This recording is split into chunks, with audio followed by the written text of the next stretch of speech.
Good afternoon, everyone. Welcome and thank you for joining us. I am Kpoto, Senior Family Educator here at INCLUDEnyc. We're a New York City organization that works with families of children with disabilities. Today's topic is specialized programs for children with disabilities.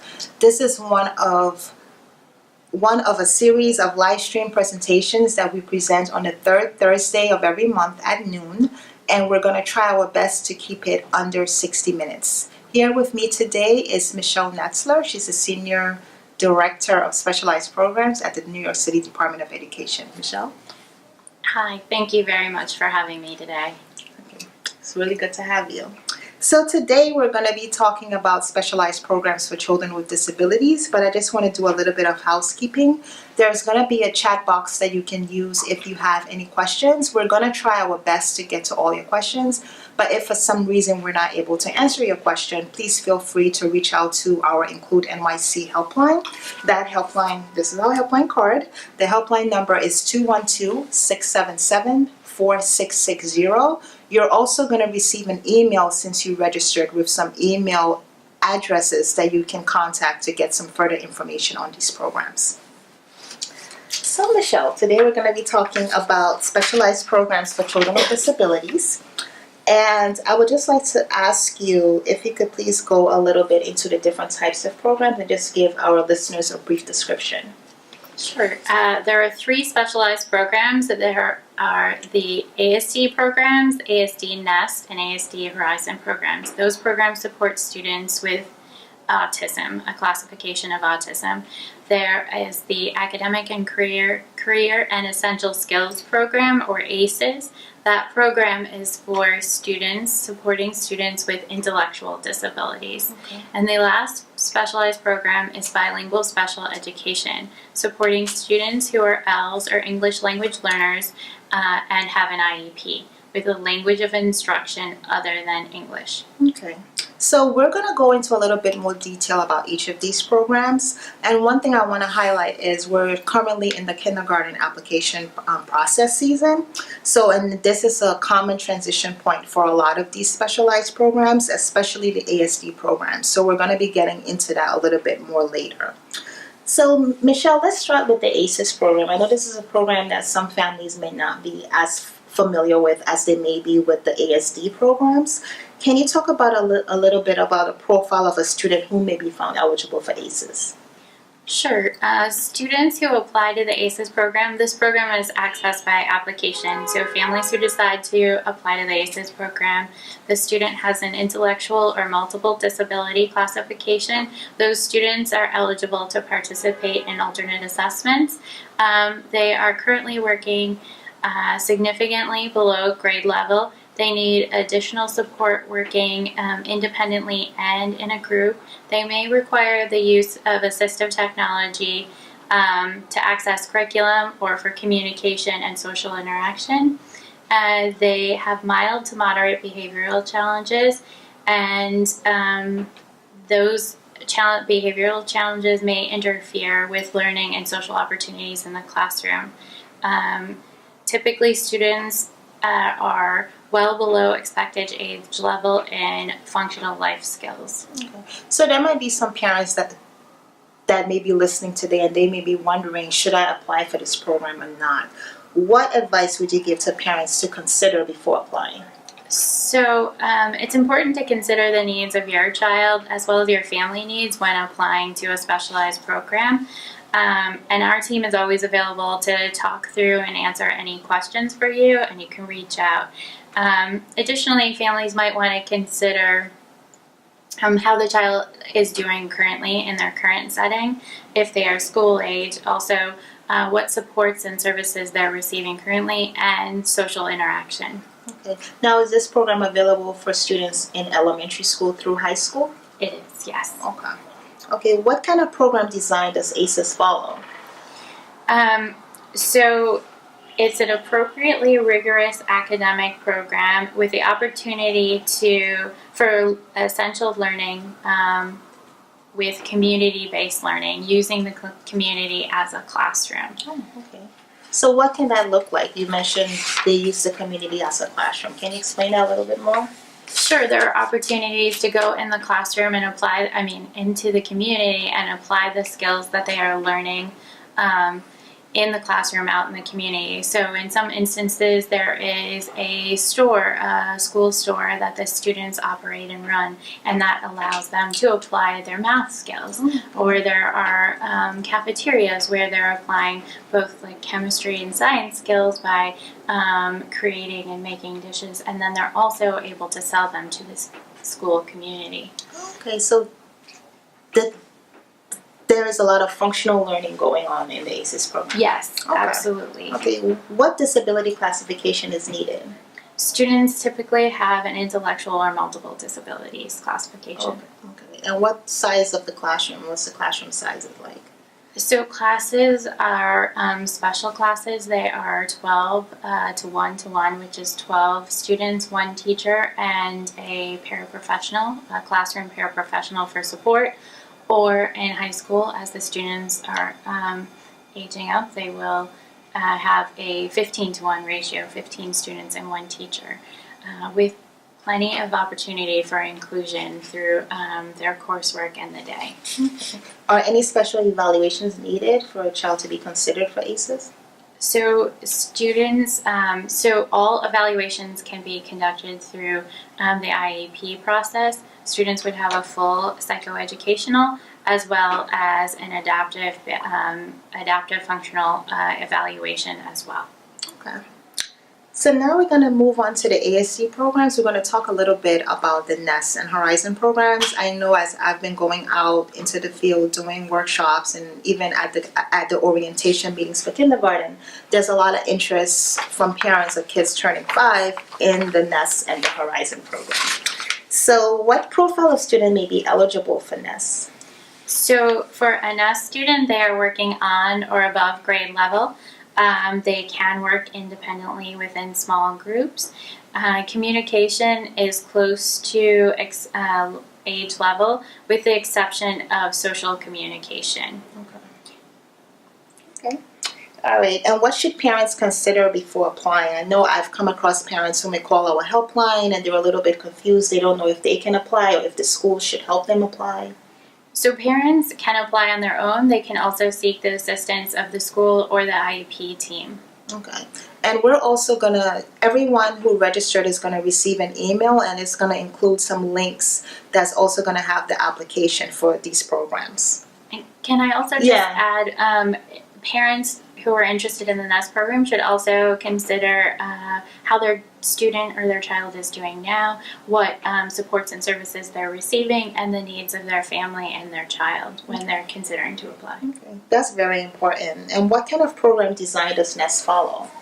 So the NEST program is an ICT, which is 2 teachers, a general education teacher and a special education teacher. It's a reduced ICT model, meaning there are fewer students. It's a smaller class. So in kindergarten, there are 4 students who have IEPs with a classification of autism. They are the students in the NEST program, and 8 general education students. So a total of 12 students in kindergarten. As students age in advanced grades, the class sizes increase.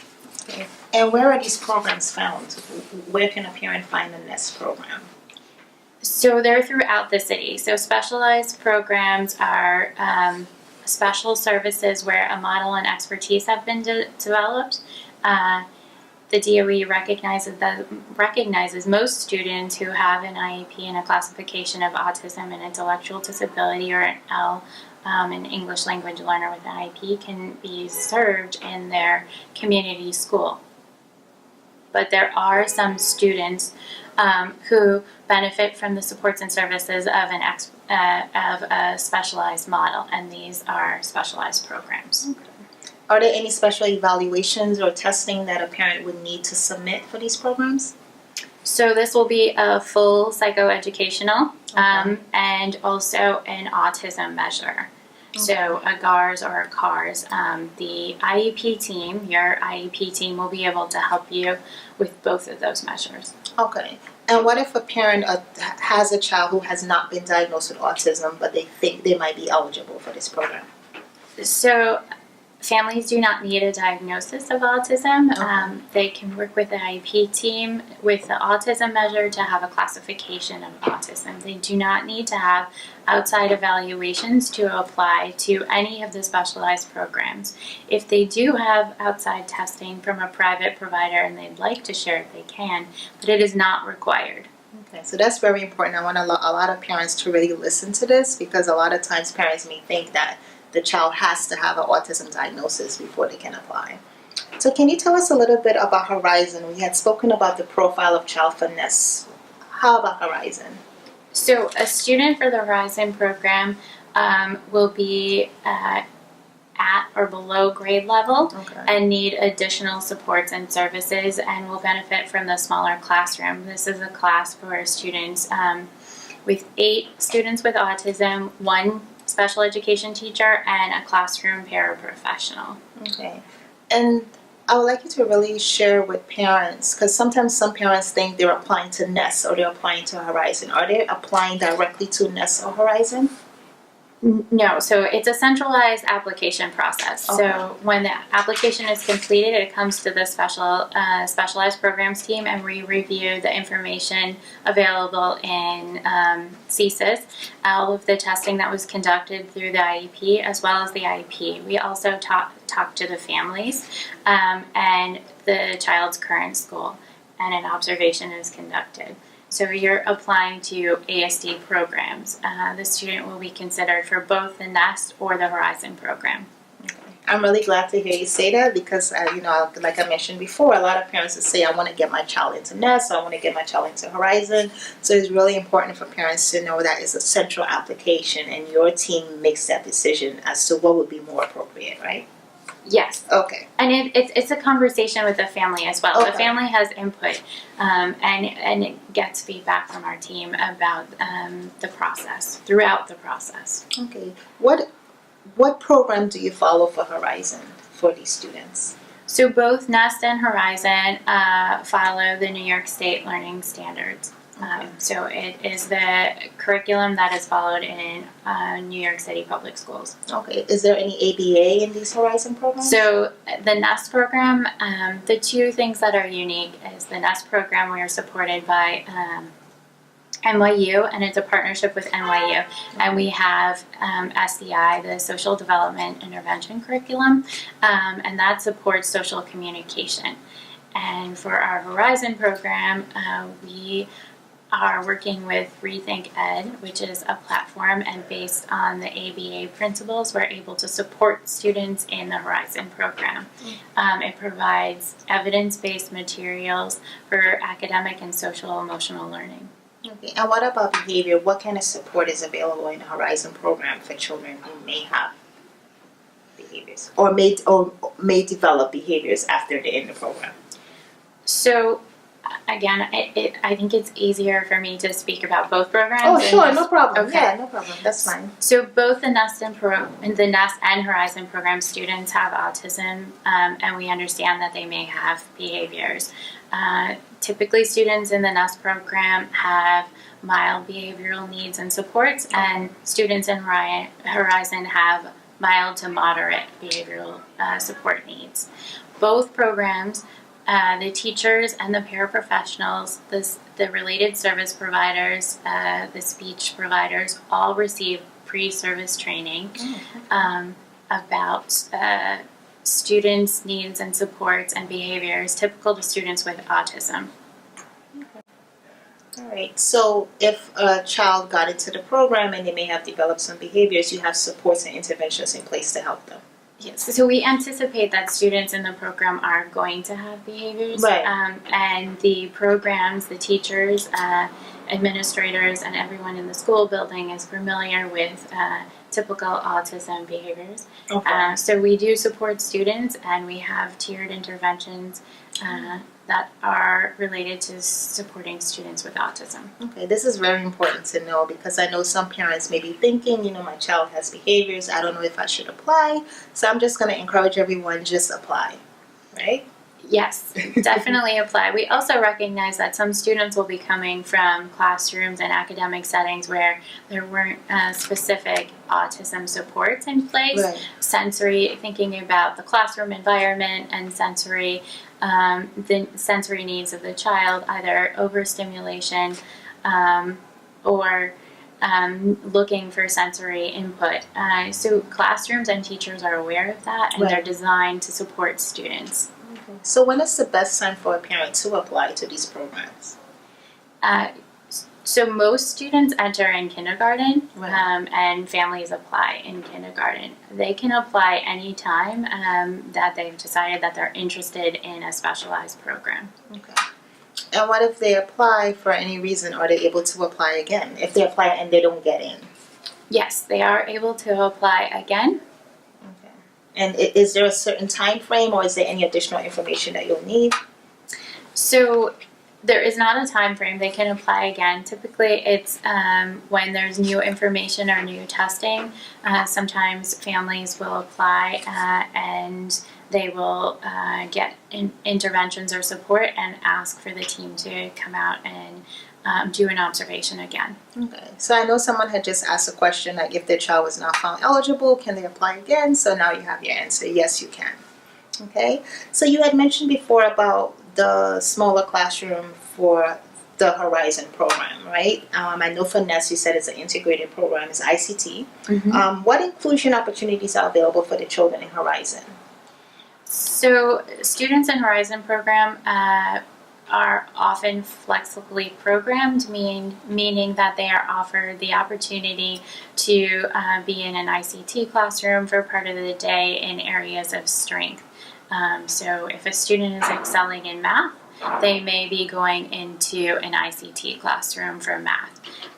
We often see students continue to increase the time they're spending in ICT, and when they need the supports of the smaller classroom, the Horizon classroom, they still have the ability to be in that classroom for areas where they are still feeling challenges. Okay. So we have another question. So before I had mentioned, we spoke about the application and when is the best time to apply.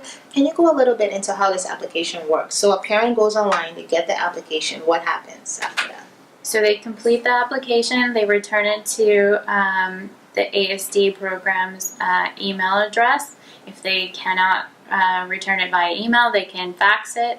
Once we've received it, we send confirmation notice that we've received the application. Our team will reach out to the family and let them and start a conversation about the supports that they believe their child needs, to hear about where the child has been and their current academic setting. Our team also speaks with the IEP team to let them know we've received an application and to let them know if we need any updated or new testing. During the T5 process, we make sure that the IEP teams know that an application came in for the specialized programs. We encourage families to also let the IEP team or their DOE representative know that they have applied to an ASD or Asus program. Okay. So can you, so you had mentioned kindergarten, and I know I've been talking a lot about turning 5. I don't want to leave the older kids out, so there might be some middle school age children. What is the availability like for those children who may need an ASD program? So we noticed that we receive many applications in middle school or high school. So for 6th and 9th grade, we'll receive them now at this time of the year. Yeah. And there are opportunities and programs for those students. And when we receive those applications, we review them. Okay. Okay. So I hope that answers your question. I know a parent had asked about middle school. So another parent wants to know about children who may need a paraprofessional. Is that supported in the ASD programs or ACES, any of these specialized programs? So yes. So students who need a paraprofessional can have a paraprofessional in an ASD program if needed and supported by the IEP. The goal of both the ASD NES and Horizon program is to increase a student's independence and ability to work independently on their own or with less prompting and support from a paraprofessional. So if a student enters with a para, we will work towards reducing their dependence or need for a para. There are times that students continue to need a para, Right. and we will work with the school as well as the IEP team to make sure that they're continuing to be safe. To be able to get that support. Okay. So another parent wants to know her child's diagnosed with mild to moderate autism, did not qualify for the program, doesn't understand why. Is it okay for this parent to follow up with their specific situation after with your team? Absolutely. Okay. Mm-hmm. So you got your answer. I think this is a more specific situation, so it will be best if you can contact the team to find out why your child was not appropriate for the program, and maybe there might be some additional paperwork that can be submitted. So we're going to share that information with you after the live stream. Okay. So we've talked about Nest, we talked about Horizon, we talked about ACEs. I would like to go a little bit into the bilingual special education programs. How does the IEP team determine if a child is eligible for this program? So bilingual special education, again, is an ICT integrated co-teaching class recommendation or special class recommendation with a language other than English. So for example, Spanish or Chinese students would be recommended to receive their core subjects. Okay. The IEP team does a bilingual evaluation. Okay. So a student is identified as an English language learner, and it is determined that they need a bilingual evaluation. Okay. Can you tell us a little bit more about the differences between a dual language program and a transitional bilingual education program? A dual language program is typically 50-50, and the goal is a maintenance program where a student will leave a dual language program being biliterate, bicultural, and bilingual. So they will be speaking, if the target language for the class is Spanish, they will be speaking Spanish and English as they transition through the dual language program. A transitional bilingual education program is for students who will be transitioning out of the target language. So it may start where they have more time spent in Spanish, for example, Right. and it'll reduce that Spanish-speaking instruction time and increase the English portion of instruction time. Okay. And how will so if a parent, they might know about Nest and Horizon and ACEs, but they may not have heard of bilinguals, but they might not know that this is an option. How can a parent be informed that this option exists for their child? So IEP teams are aware that that bilingual special education, bilingual. Okay, go ahead, sir. Okay. Bilingual, IEP teams are aware bilingual special education is an available service and support for students. Right. So they will make the determination that a bilingual evaluation needs to be conducted. Okay. And why is this program considered a specialized program? So it's considered a specialized program because it does not exist in every district school. Okay. And it is a special model of support with additional supports and training for the instructors in the program. Okay. Thank you for that information about the bilingual special education program. So, talking about bilingual, if we have a parent who's unable to read and write in English, so we've spoken a lot about applications, right? But there might be some parents who may not have internet access, or they may not be able to complete the application. What kind of support is available for those parents to be able to complete the application process? So the applications are available online in 10 languages on the DOE website, and I think that we shared the link. But if they don't have internet access, they can call our team and we'll help them complete the application. The school or IEP team can also help them complete the application. If they call us, we have Spanish-speaking members on our team that can speak with a family in Spanish. If there is another language that we need to access, we will use the language line to make sure that we can support the family. Okay. So we have a really specific question. A parent wants to know if the bilingual special ed programs exist in Russian. So they do not currently. Currently, the languages are Spanish and Chinese. Spanish and Chinese. Okay. So if a child is accepted into any of these programs, what would that look like moving forward? So I guess you could just give like a general overview for, say, a child that might have been accepted to maybe Horizon, as an example. So it's similar for both ASD and ASIS programs. It's a little different for BSE. So if a family accepts an offer to an ASD or ASIS program, they will receive a letter indicating the offer, a school location letter. They can take that to the school that has been identified with the placement. They will have the opportunity to visit the school before they enroll the child, and that is typically communicated to them through our team. Most often our team will let them know of the acceptance and then work with the school to make sure that we can get them the school location letter. Okay. For bilingual special education, the placement is made through the IEP process. So the student is recommended for bilingual special education, and then the IEP team or the school contacts our team, and we offer a placement if one is available. So when you talk about placement, is it your hope to be able to place the child as close to home as possible in their home district? Absolutely. So we always look to see where the child resides so we can offer a placement as close to their home as possible. Okay. So let's get a little bit more into the specialized programs. Do these programs offer any sessions during the summer? So the ASD programs offer summer services in kindergarten through 5th grade. It's typically 4 weeks over the summer for half days, and this is where students will receive related services and continue to be able to socialize with their peers over the summer.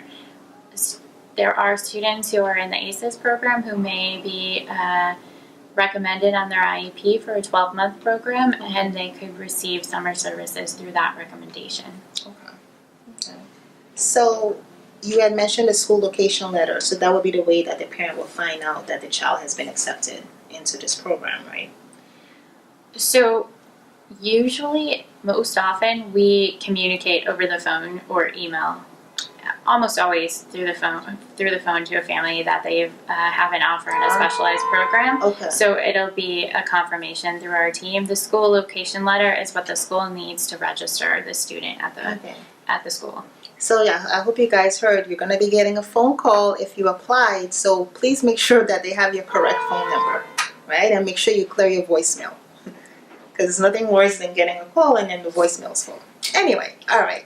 So a parent's asking, what if a child is in a shelter and has to move to another borough in a new school? So I guess that's a follow-up to when I said, are you going to find a school that's close to where they live? So what if they're in a shelter and things are not as stable and they're moving? How does that work?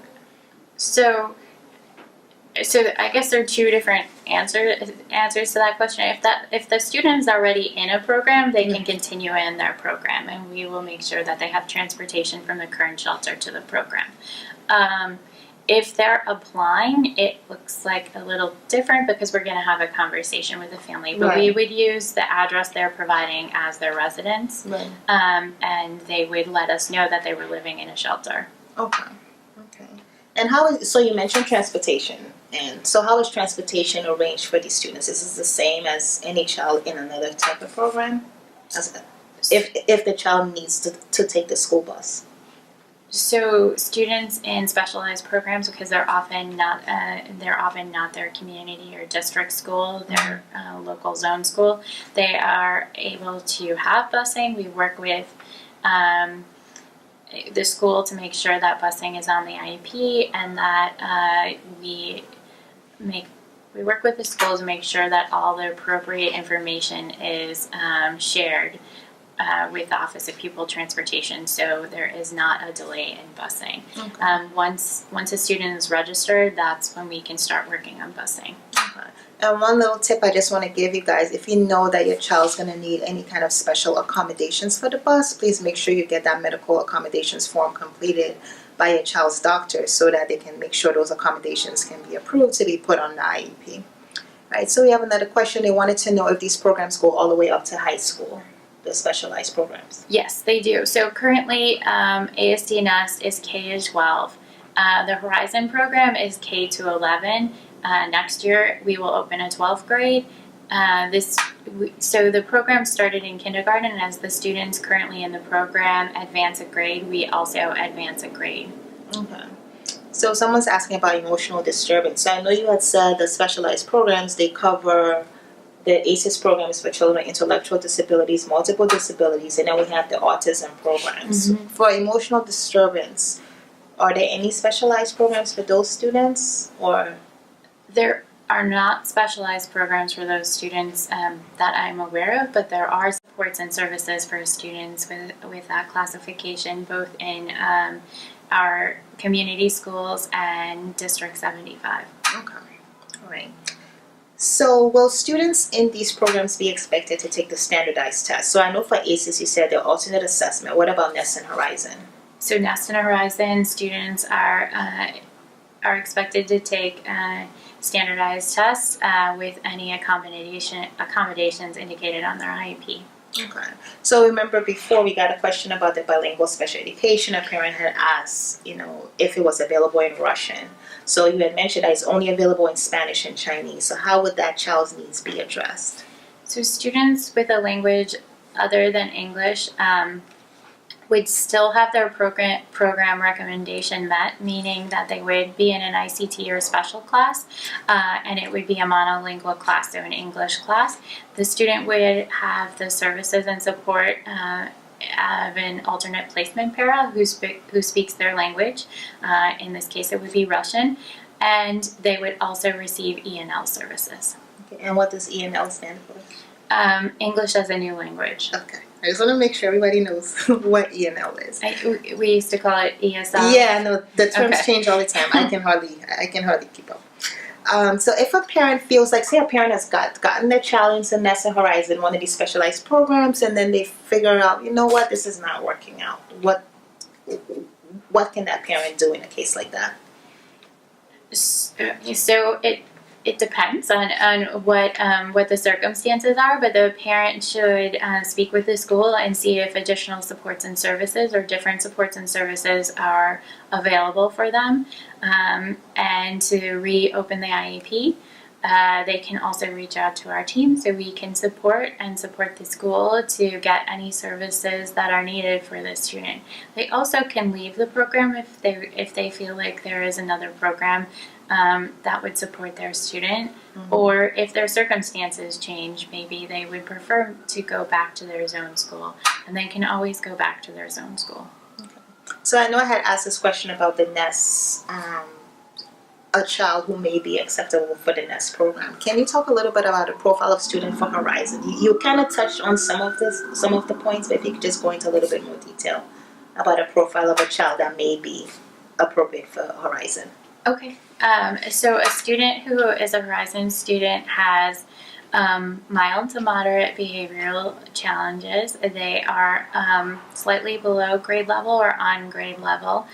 They can have varying support needs, and their communication is at expected age level or slightly below, except in the area of pragmatics or social communication. That's where the emphasis will be for the speech and related services. Okay.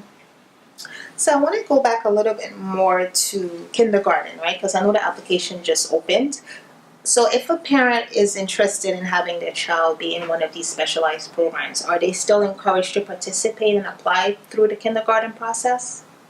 Yes, they can apply through the process, the kindergarten application process. Okay, so I guess this will go the same for middle school, because I think the deadline is tomorrow for the middle school application. So I know a parent had asked about middle school too, so those parents are also encouraged to still apply through the middle school process, right? Yes, so Okay. so for current students, we suggest that this is a year that we have aligned our specialized programs with the middle school online application process. Okay. So they will be ranking specialized programs Okay.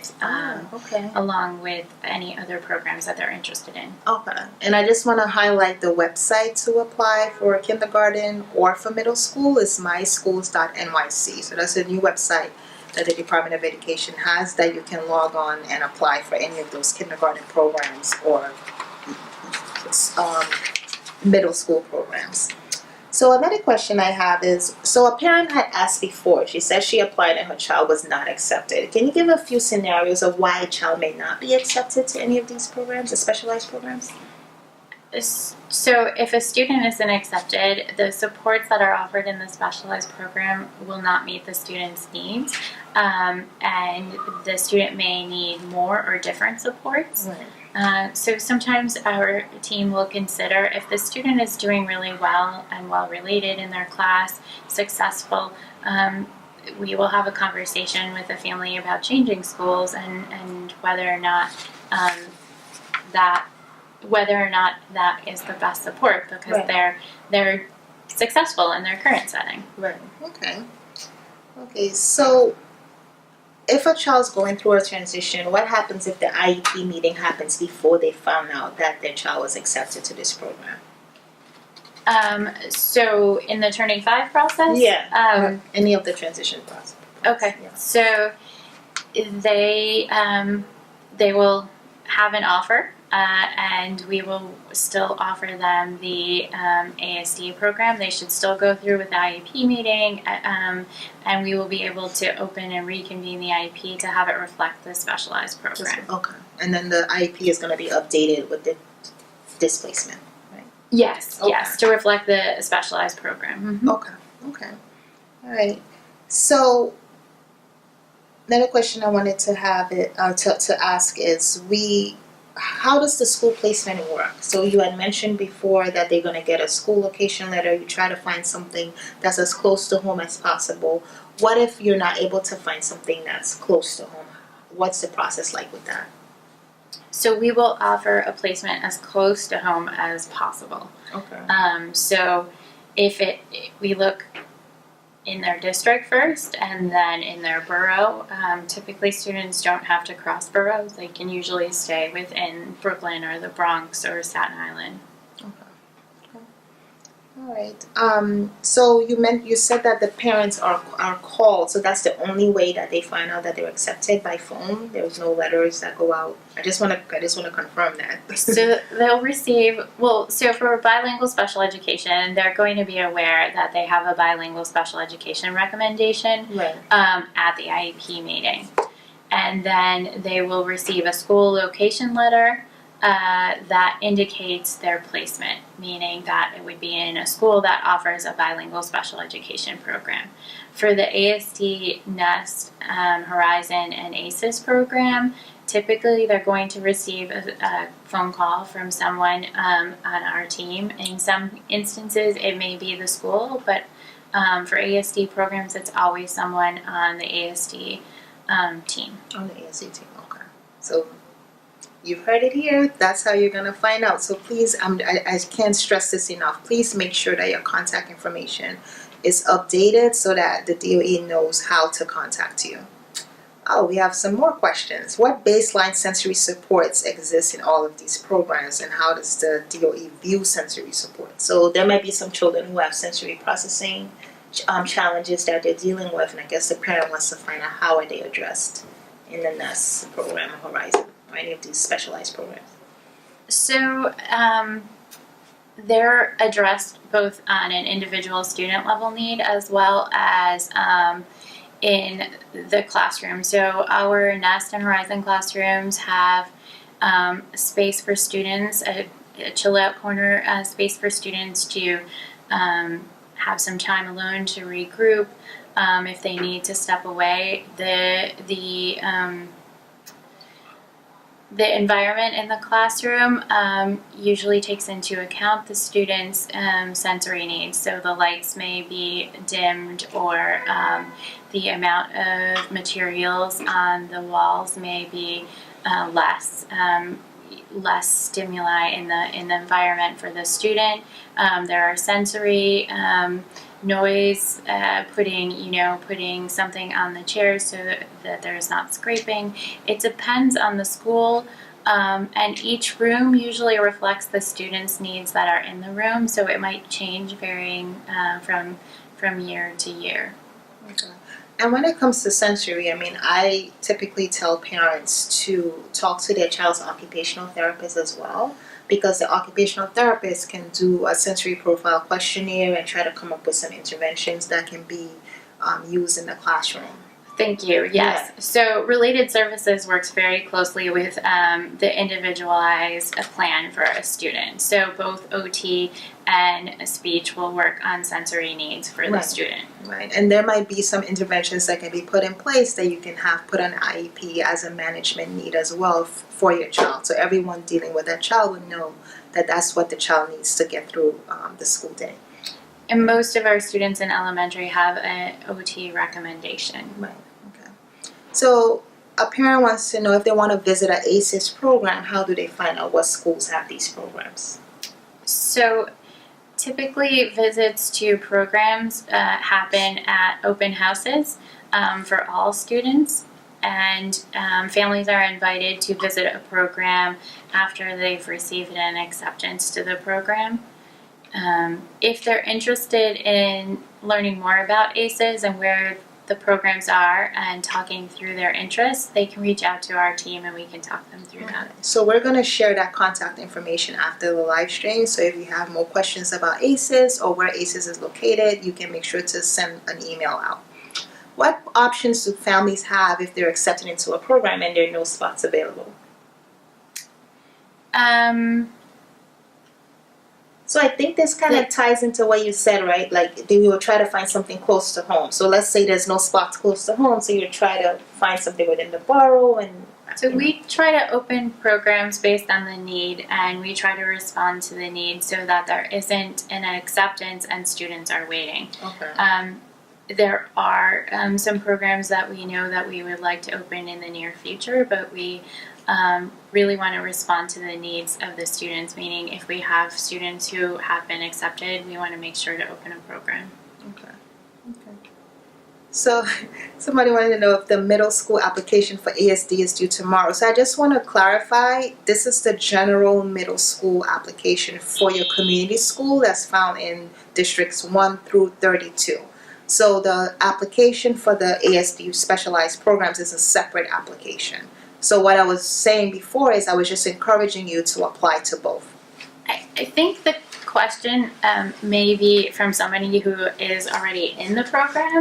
And yes, the applications are due for everyone tomorrow, including students in the ASD program if they're completing the general application process, and they should rank the ASD programs that are available for them. Okay. Oh yes, you did say that the ASD is now part of the middle school. Okay, so pardon me for that. But the application to the program, if you're not already in it, then you can submit that anytime. You can submit it today, tomorrow, or next week. Okay, so I hope that clarifies that for you. So someone said they were told by their school support team they didn't get a letter or an email about their child's acceptance to one of these specialized programs. Are they currently in a program? Yeah, that would be. Okay. So the person who left that question, can you please clarify a little bit about if your child's already in the program and you just wanted to find out if you found out the way it was supposed to happen? So typically bilingual special education is communicated through the school support team. For ACEs, it may not be a phone call from the ACEs team, but again, often it is a phone call from the ACEs team. Mm-hmm. For ASD, it should always be a phone call from the team. Right. And when I'm talking about the letter, I'm talking about the school location letter, which is what you take to the school to register. And all schools ask for that when you're registering. Or there's a another form is called a school assignment form. There, sometimes that would be the form, but still a letter that you would be sharing with the school. Okay. Okay. So someone's asking about intensive kindergarten programs. Is that something that falls within the kids in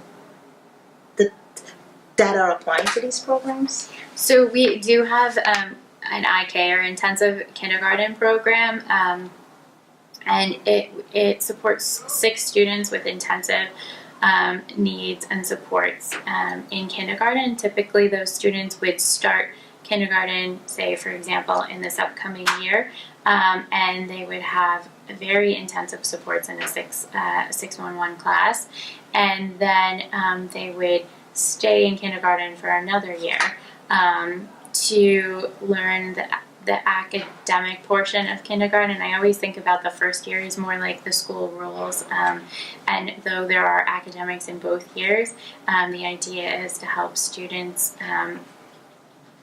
adjust to school and kindergarten setting. Okay, so I hope that answers your question.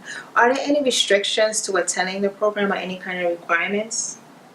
So is this in regards to the intensive kindergarten? Can you ask the person to please confirm? Yeah, so I'm guessing we can just go ahead and say, are there any restrictions to being accepted to an intensive kindergarten program?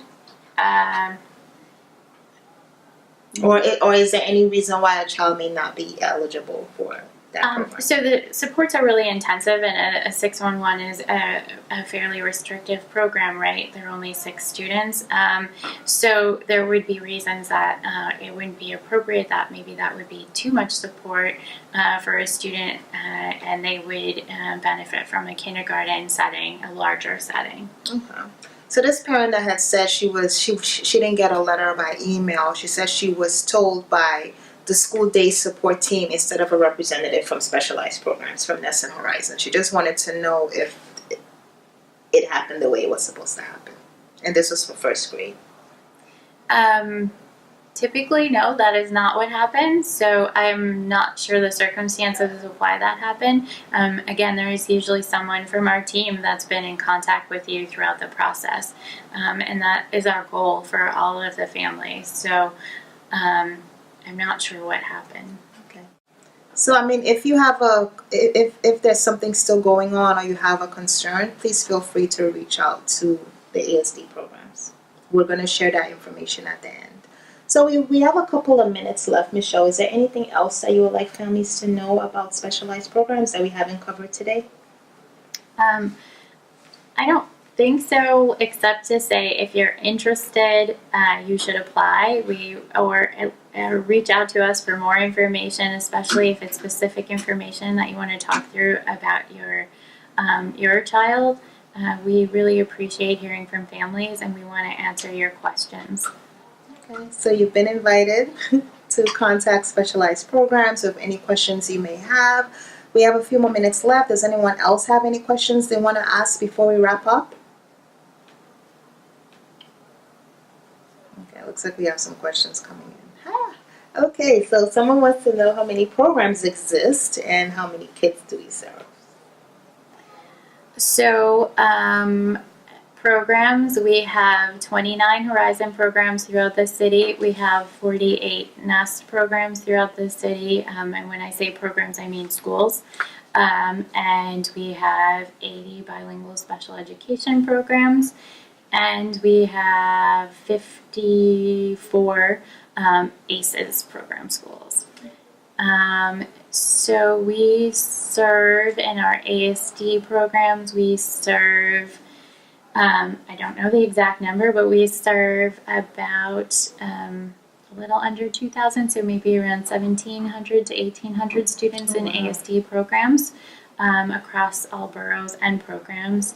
We have, and then for bilingual special education, again, we have the capacity to serve a number of students through the programs, and I think currently we are serving definitely, I don't know how many students we're serving exactly with bilingual or have the seat capacity. Okay.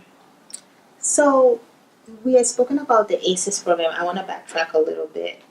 Could you talk a little bit about what a parent might consider if they're debating if they should send their child to Asus or District 75? Like, say they have a child with an intellectual disability who's below grade level, and the child needs a lot of support, and they're trying to figure out if they should send the child to Asus or if they should consider District 75. So I think it's a conversation with the IEP team who knows their child best and how the child is impacted by the disability and what supports and services they need to be successful. So District 75 offers many services and supports and more intensive supports and services. Right. So it would be a decision that they were making, but those are the things to consider. If the student needs to be in a smaller environment or have access to a special education teacher with a lower ratio of student to teacher ratio. Okay. All right. So someone wants to know how many high schools are available with Nest and Horizon. I don't know the number of Nest high schools. There's definitely one in every borough, and I think every borough may have more than one high school for Nest. For Horizon, there are currently 2 high schools. So as I mentioned before, we advance the programs as the students age to the next grade. So right now there are 2 boroughs that have students who are in the Horizon program and will be entering high school. Okay. Next year we'll have 3. Oh, okay. All right, so you're constantly expanding. Is that what it is? You're expanding these specialized programs for families? Yes. Okay. Yeah, because I know a lot of, we think that there's not that many seats available, so it's really good to hear that you are expanding the programs because I know there's a lot of interest in the specialized programs. Okay. All right. So I guess we're going to wrap up now. I just want to thank you so much, Michelle, for coming out today and having this discussion with me about specialized programs and taking the time to answer all the questions that the families have. Is there anything that you want to close with? I don't. Thank you very much for having me and allowing me to talk about special education services through specialized programs. Okay. So before we go, I just want to point out that, we're going to be having another live stream about charter schools. So charter schools and students with disabilities. I know a lot of parents often have questions about charter schools and the supports and services that are available for children with disabilities. So we're going to have Nelson Marr. He's a senior staff attorney from the Education Law Unit at Bronx Legal Services.